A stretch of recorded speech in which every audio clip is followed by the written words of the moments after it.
Hello दोस्तों, हमारे channel में आपका बहुत बहुत स्वागत है। जिसका जन्म हुआ है उसे एक ना एक दिन मरना तो है ही है। यह संसार का अटल नियम है। प्रायः हम सभी के मन में यह सवाल उठता ही रहता है कि आखिर मरने के बाद हमारी आत्मा कहाँ जाती है। हिंदू धर्म के अनुसार गरुड़ पुराण में इसका विस्तार से वर्णन किया गया है, परंतु बहुत से लोग धर्म ग्रंथों को नहीं मानते हैं। ऐसे में हमारे सामने यह एक सवाल उठता है कि हम धर्म ग्रंथों की माने या उन लोगों की माने जो धर्म ग्रंथों को कल्पना मानते हैं। पिछले वीडियो में हमने आपको वैकुंठ लोक की दूरी के बारे में बता चुके हैं। धर्म ग्रंथों में लिखी यह बातें वैज्ञानिक रिसर्च में भी सिद्ध हो चुकी हैं। यही कारण है कि ज़्यादातर वैज्ञानिक अब हिंदू धर्म ग्रंथों में लिखी सभी बातों को सच मानने लगे हैं और रिसर्च भी कर रहे हैं। आज के वीडियो में हम यमलोक के विषय में जानकारी देने जा रहे हैं। उम्मीद है यह जानकारी आपको अवश्य ही पसंद आएगी। भगवान श्री कृष्ण ने गीता में कहा था, वासांसि जीर्णानि यथा विहाय नवानि गृह्णाति नरोपणानि तथा शरीराणि विहाय जीर्णान्यानि संयाति नवानि देहि। अर्थात मनुष्य जिस प्रकार पुराने वस्त्रों को त्याग कर नए वस्त्र धारण करता है, उसी प्रकार जीवात्मा भी पुराने शरीर को त्याग कर नया शरीर धारण करती है। मित्रों, मृत्यु एक न एक दिन तो सबकी होनी है, क्योंकि इस धरा पर वह लोग जीवित नहीं रह सकते हैं जिन्हें इच्छा मृत्यु का वरदान था। इन लोगों में भीष्म पितामह, जटायु, रावण, हिरण्यकश्यपु और भस्मासुर आदि अनेक लोग हुए हैं जिन्हें प्रायः अमर होने के समकक्ष वरदान था, फिर भी वह अपनी मृत्यु को टाल नहीं सके हैं। दुनिया के सभी धर्म एक मत से यह स्वीकार करते हैं कि मरने के बाद आत्मा शरीर से निकल जाती है और वह सूक्ष्म जगत में चली जाती है। प्राचीन काल में बहुत से ऐसे तपस्वी हुए हैं जिन्होंने अपने योग बल से इस रहस्य से जाना है। गरुड़ पुराण के अनुसार जीवात्मा के 3 शरीर होते हैं, जैसे कि पहला स्थूल शरीर जो प्रकृति के 5 तत्वों से मिलकर बना होता है और इस शरीर की मृत्यु होती है। दूसरा सूक्ष्म शरीर जिसे वैज्ञानिक भाषा में एंटीबॉडी कहा जाता है, यह हमारे शरीर का एक इंजीनियर भी होता है। नई कोशिकाओं का निर्माण तथा बीमारियों से लड़ने की क्षमता यही शरीर उत्पन्न करता है। और तीसरा आत्म शरीर होता है जो स्वतंत्र और बिल्कुल सूक्ष्म होता है। जब किसी की मृत्यु होती है तो स्थूल शरीर त्याग कर जीवात्मा सूक्ष्म शरीर में परिवर्तित हो जाती है और यमलोक की यात्रा करती है। यदि गरुड़ पुराण की बात करें तो गरुड़ पुराण के अनुसार पृथ्वी से यमलोक की दूरी 86,000 योजन बताई गई है।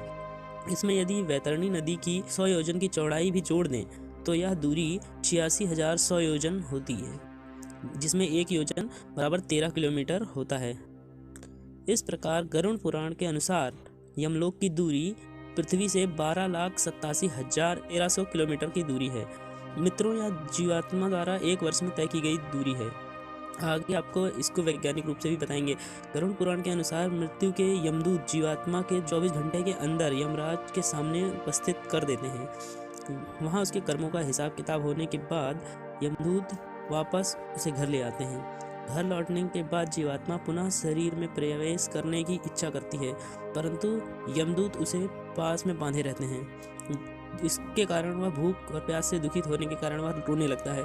उस समय वह अपने जीवन काल में किए गए दान को प्राप्त करता है, साथ ही पुत्रों द्वारा दिए गए पिंड प्राप्त करता है।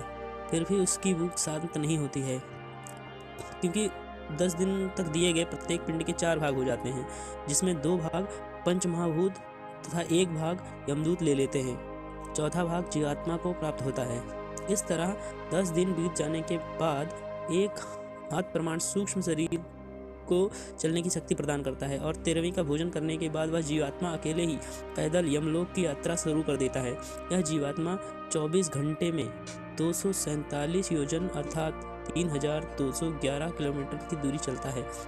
रास्ते में उसे 16 गांव का पार करने पड़ते हैं, जो कि हैं सौम्यपुर, शौर्यपुर, नगेंद्रपुर, गंधर्वपुर, सैला गांव, कौंचपुर, क्रूरपुर, विचित्र भवन, पहवापदपुर, दुखदपुर, नानाकुंदपुर, सुतब्धपुर, रौद्रपुर, पयोवर्षणपुर, सीताढ़पुर और बहुभूतिपुर। इन सभी को पार करके ही वह यमपुरी को जाता है। मित्रों, गरुड़ पुराण के अनुसार यमलोक जाते समय रास्ते में ना तो वृक्षों की छाया है, ना ही खान पान की कोई व्यवस्था है, अतः अत्यंत प्यास लगने पर जल भी प्राप्त नहीं होता है। उस समय प्रलय काल की तरह 12 सूर्य तपते हैं उस मार्ग में कहीं पर कांटे हैं तो कहीं पर गर्म रेत है, कहीं पर बिच्छू है तो कहीं पर अग्नि जल रही है। यह मार्ग इतना भयानक है कि सुनकर हृदय कांप जाता है। पुण्यात्मा मनुष्य के लिए यह मार्ग बहुत ही सुखदायी है तथा पापी के लिए यह अत्यंत ही दुखदायी है। रास्ते में असीपत्य नामक एक वन है। यह वन कौवों, उल्लुओं और गिद्धों और मच्छरों आदि से भरा हुआ है। इस वन में भयंकर दावाग्नि से जीव घायल हो जाता है, कहीं पर पर्वत से गिरता है, कहीं पर वन में रहने वाले जीवों से उसको काटते हैं तो कहीं जोंक से भरे हुए कीचड़ में गिरता है। इस तरह चलते चलते आधे रास्ते में बैतरणी नदी आती है, जिसकी चौड़ाई 100 योजन अर्थात 1300 किलोमीटर के बराबर होती है। यह नदी मवाद से बहने वाली नदी है, जिसमें विशाल काय घड़ियाल रहते हैं। पापी मनुष्यों को देखकर यह नदी कड़ाही के तेल की भांति खौलने लगती है, जिसे देखकर पापी जीव डूबने लगता है। तब यमदूत उसे जंजीर में बांधकर घसीटते हुए ले जाते हैं। उस समय जीव अपने किए हुए दुष्कर्मों का स्मरण करते हुए अत्यंत ग्लानि महसूस करता है। इस तरह गरुड़ पुराण में वर्णित यम मार्ग का वर्णन बहुत ही भयानक है। इसे सुनकर ही आत्मा कांप जाती है। अब इसे वैज्ञानिक दृष्टि से जानते हैं। मित्र, जब पुण्यात्मा होते हैं वह उत्तर की ओर अर्थात ध्रुव लोक की ओर यात्रा करते हैं तथा पापी जीव दक्षिण की ओर यात्रा करते हैं। सन 2012 में अमेरिकी वैज्ञानिकों ने बैतरणी नदी की रिसर्च शुरू की। उन्होंने अंतरिक्ष यान तथा हबल सूक्ष्मदर्शी द्वारा 13 जुलाई 2015 को इसे खोज निकाला। पृथ्वी से 6,32,000 किलोमीटर की दूरी पर। यहाँ आप अच्छी तरह से समझ सकते हैं कि गरुड़ पुराण में बताई गई दूरी बिल्कुल इसके बराबर है और वैज्ञानिकों ने इसका नाम प्लूटो वी रखा है। वैज्ञानिकों के अनुसार यह देखने में चंद्रमा जैसी, परंतु यहाँ का भौगोलिक वातावरण बिल्कुल ही गर्म और बिल्कुल गरुड़ पुराण के वर्णित बैतरणी नदी के अनुसार ही है। वैज्ञानिकों के अनुसार इसकी सतह लाल रंग की है और पिघले हुए द्रव की तरह है। यह पदार्थ मीथेन और ईथेन के कणों से बना हुआ है। यह कभी कभी नाइट्रोजन के साथ संयुक्त होता है और पराबैंगनी प्रकाश के निरंतर संपर्क के कारण लाल रक्त की तरह दिखाई देता है। यहाँ पर मीथेन की भयानक बदबू पूरे ग्रह पर विद्यमान है। यहाँ पर कुछ सतह भुरभुरी बर्फ वाली है तथा कुछ इसके नीचे चट्टानें भी हैं। भुरभुरी बर्फ को चारों नाम दिया गया है। इस तरह फ्लोटो के चारों ओर चंद्रमा ग्रीक ग्रंथों के अनुसार गरुड़ पुराण के अनुसार मेल खाती है। यहाँ का वातावरण ठीक वैसा ही है जैसा कि कई धर्म ग्रंथों में वर्णित है। मित्रों, आपको इसके विषय में क्या सोचना है कमेंट करके प्लीज़ बताएं। जय हिंद, जय भारत, वंदे मातरम।